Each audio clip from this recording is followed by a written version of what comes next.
Olá, vamos dar início a mais um tópico da nossa disciplina de farmacologia veterinária. Após abordarmos farmacocinética, farmacodinâmica e vias de aplicação, vamos falar agora sobre o sistema nervoso autônomo e como que a farmacologia vai atuar nesse sistema. Como o próprio nome diz, sistema nervoso autônomo, ele atua de forma autônoma, ou seja, nós, os indivíduos, não temos controle sobre o mesmo. Então, ele regula processos corpóreos que não estão sob a dependência direta do controle voluntário. Ou seja, o organismo não pode fazer esse tipo de controle. Exemplos como manter a respiração,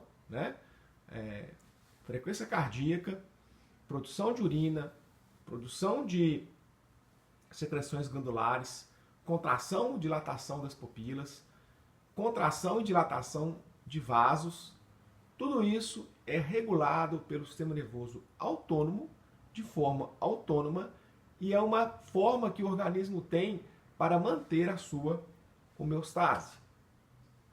Esse sistema nervoso autônomo, ele é dividido em duas partes. O chamado sistema nervoso autônomo parasimpático e o chamado sistema nervoso simpático. Eles são regulados por neurotransmissores. No parasimpático, o principal neurotransmissor é a acetilcolina. E no simpático, o principal neurotransmissor é a noradrenalina. Então nós vamos ver que a tendência é de um sistema estar anulando o outro. Isso nem sempre vai acontecer. Mas na maioria das vezes nós vamos observar que um determinado efeito modulado pelo sistema nervoso autônomo parasimpático, ele é anulado ou contrário pelo simpático e vice-versa. Então, quando olhamos ao longo da anatomia do sistema nervoso central, ao longo de toda a medula, nós vamos ver que os gânglios simpáticos, eles estão na região tóraco-lombar, E os gânglios parasimpáticos estão na região cranial e na região sacral. Então, cada um tem o seu efeito em órgãos alvos, de forma, na maioria das vezes, contrária. Então, por exemplo, a ativação do sistema nervoso parasimpático na musculatura da pupila vai gerar um processo de contração. No simpático, vai gerar um processo de dilatação. O parasimpático, por exemplo, na glândula salivar, ele vai estimular a produção de saliva, enquanto que o simpático, ele vai inibir a produção de saliva. No coração, o simpático tende a produzir aumento da frequência cardíaca, ele acelera os batimentos cardíacos, enquanto o parasimpático produz redução dos batimentos cardíacos. Então, enquanto os neurotransmissores parasimpáticos no coração, por exemplo, vão produzir uma diminuição da frequência cardíaca, o neurotransmissor simpático, também chamado de adrenérgico, vai produzir aumento da frequência cardíaca. Então, no parasimpático, o estímulo deste produz bradicardia, que é a diminuição da frequência cardíaca. Enquanto que no simpático, esse estímulo produz taquicardia. Então, na hora que nós formos falar sobre os fármacos que atuam em cada um deles, baseado naqueles conceitos que nós estudamos de agonismo e de antagonismo, nós vamos começar a entender como que cada remédio age em cada receptor.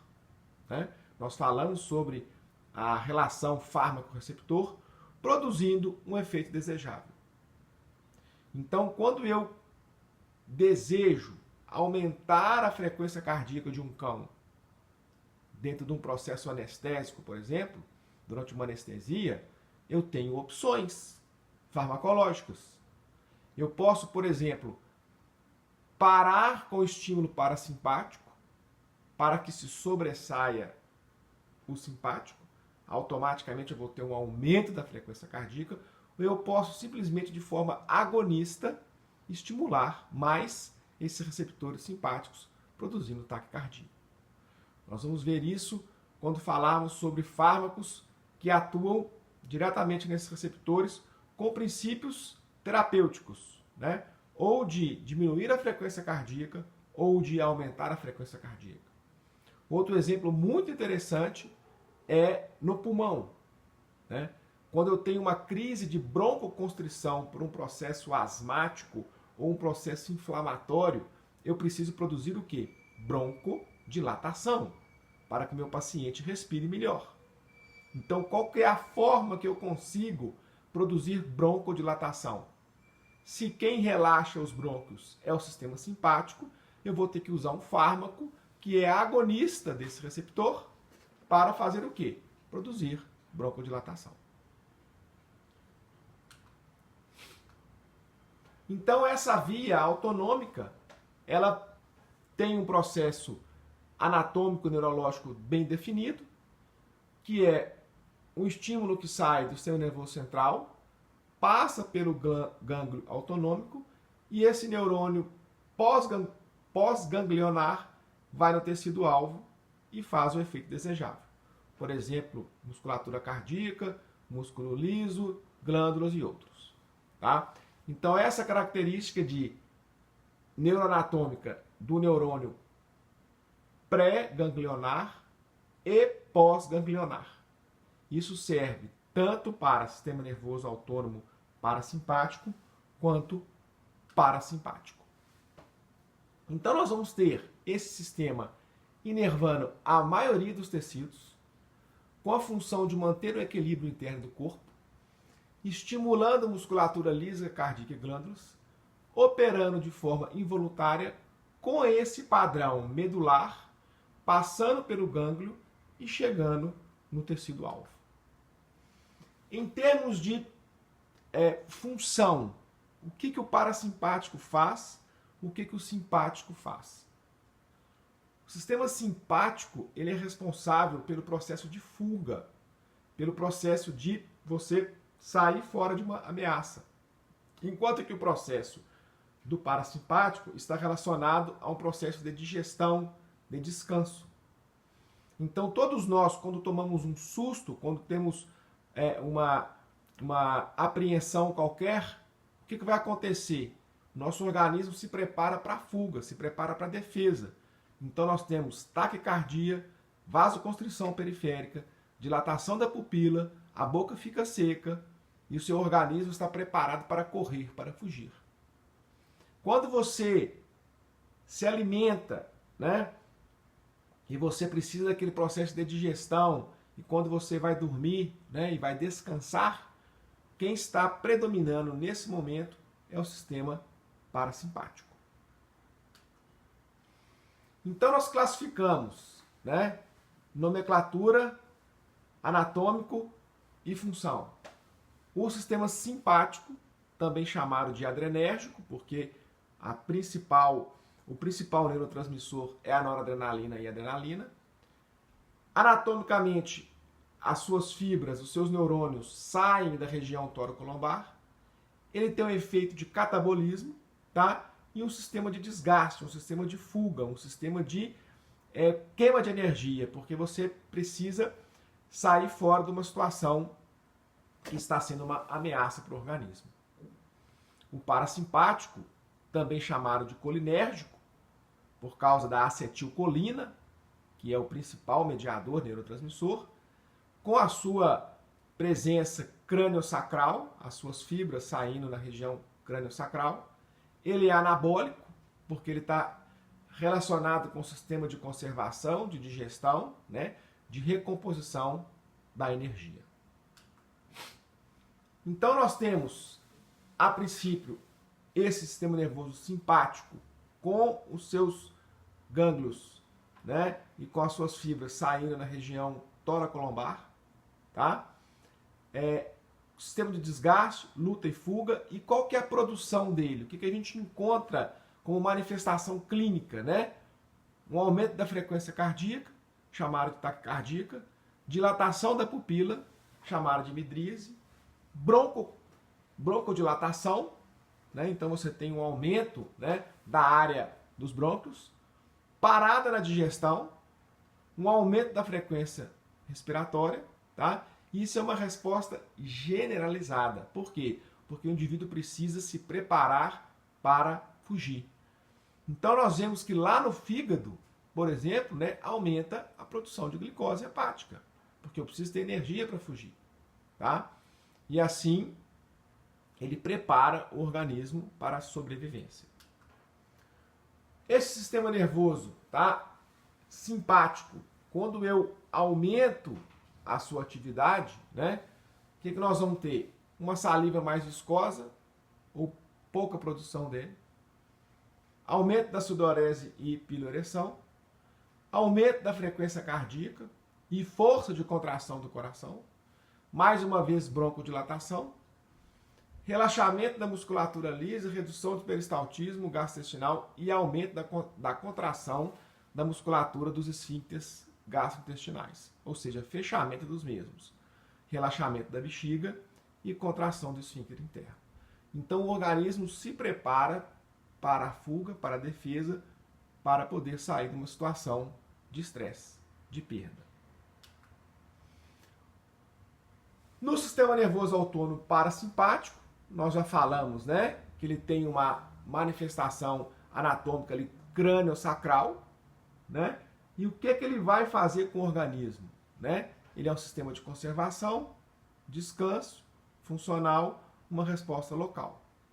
Então o principal vai ser, tá? Broncoconstrição, diminuição da frequência cardíaca, aumento do peristaltismo gástrico, aumento do peristaltismo entérico, tá?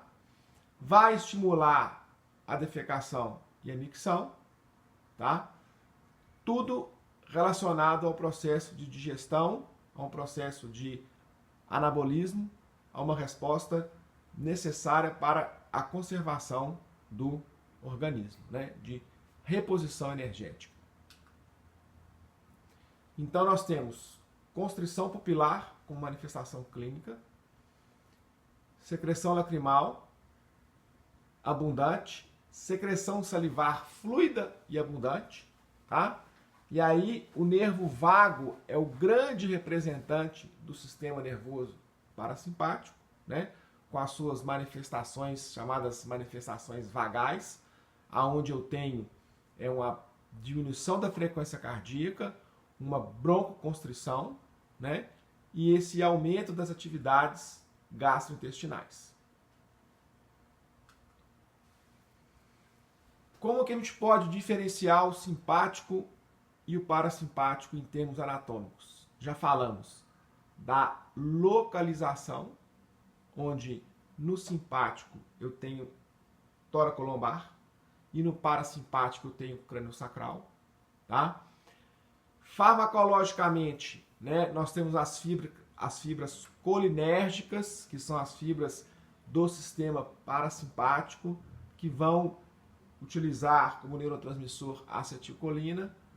No simpático, fibras noradrenérgicas ou adrenérgicas, que utilizam a noradrenalina e a adrenalina como neurotransmissor. Tá? Fisiologicamente, eles tendem a agir de forma antagônica, raramente trabalham sinergicamente, tá? Para poder manter uma harmonia e a homeostase do indivíduo. Tá? Então vamos rever aqui qual que é a manifestação do organismo em relação ao simpático e ao parasimpático.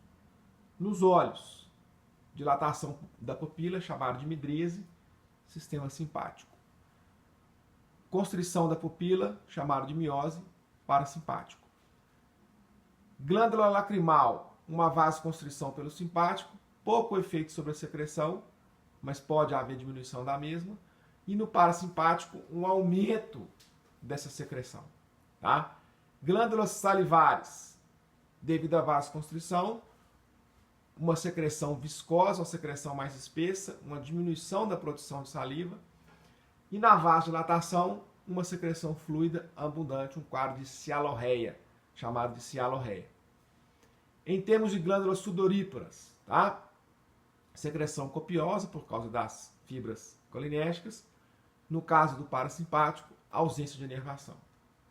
Músculos eretores dos pelos. O simpático, ereção dos pelos. O parasimpático não tem inervação. Coração, né? Importante aí, tá grifado de vermelho. Aceleração do ritmo cardíaco, dilatação das coronárias. Isso é sistema nervoso simpático. Isso é adrenalina. Isso é noradrenalina. É adrenérgico. O parasimpático, diminuição do ritmo cardíaco, constrição das coronárias. Isso é colinérgico. Isso é parasimpático. No pulmão, o simpático vai fazer broncodilatação. Então, isso é adrenérgico, né? Isso é do sistema nervoso simpático. E o parasimpático vai produzir constrição, broncoconstrição.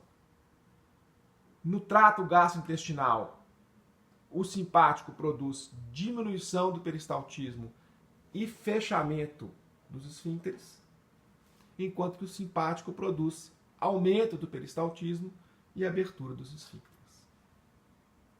Na bexiga, então, o simpático tem pouca ou nenhuma ação, enquanto que o parasimpático faz contração da parede promovendo o esvaziamento.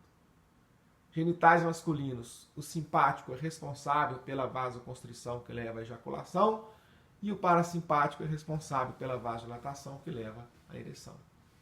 A glândula suprarrenal, que é responsável pela secreção de adrenalina, tá? Através de fibras pré-ganglionares, e o parasimpático não tem nenhuma ação sobre ele.